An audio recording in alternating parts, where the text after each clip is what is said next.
dan pemujanya tetap bertahan bahkan setelah kematiannya.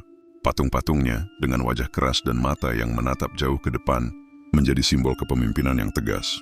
Bentengnya masih berdiri, wajahnya masih mengawasi Nil dari patung-patung batu granit, dan namanya tetap dibisikkan dalam doa rakyat sebagai raja besi yang menaklukkan Nubia dan menyatukan dua tanah. Aku adalah Senusret yang membelah pegunungan dan meratakan pasir.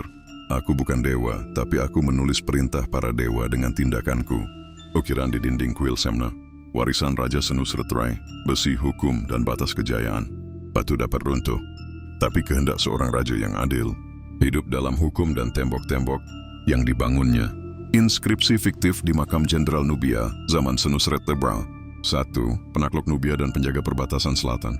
Senusret Rai dikenang sebagai penakluk besar Nubia. Ia menaklukkan wilayah-wilayah yang tak tersentuh oleh pendahulunya dan mendirikan serangkaian benteng kuat di sepanjang Sungai Nil Selatan, termasuk di Semna, Uronarti, dan Buhen. Benteng-benteng ini bukan hanya pangkalan militer, tapi pusat pengawasan ekonomi dan budaya, serta simbol kekuasaan Mesir yang tak terbantahkan atas tanah emas Nubia.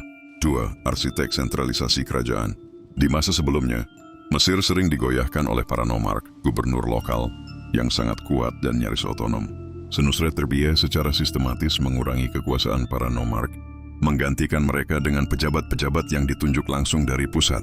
Langkah ini menciptakan pemerintahan yang lebih terpusat, stabil, dan efisien, menjadi fondasi kekuasaan dinasti-dinasti berikutnya. 3. Reformator administrasi dan hukum. Senusret Tebri tidak hanya mengandalkan kekuatan militer, ia juga memperkuat sistem hukum dan pengadilan, mengatur ulang lembaga pemerintahan, dan memastikan bahwa hukum berlaku adil, tidak hanya untuk bangsawan, tapi juga bagi rakyat jelata. Ia dianggap sebagai pelopor dalam pembentukan birokrasi kerajaan yang profesional, salah satu yang paling canggih pada zamannya. 4. Simbol kepemimpinan tegas. Wajah Senusret Tebri di berbagai patung dan prasasti menampilkan ekspresi keras, rahang kuat, dan mata tajam. Berbeda dari raja-raja lain yang digambarkan tersenyum dan tenang.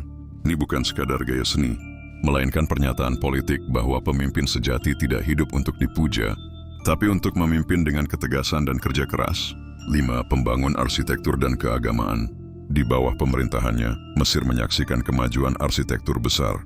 Ia membangun piramida di Dashur, memperluas kuil-kuil untuk Dewa Amun, Osiris dan Hathor, serta memperindah kota Itjitawi. Banyak inskripsi di dinding kuil yang menyebut Senusret sebagai penerang dua tanah, julukan spiritual yang menegaskan peran sucinya. Nas menginspirasi raja-raja masa depan, raja-raja dinasti ke-13 dan bahkan dinasti ke-18 seperti Thutmose Teper dan Ramses.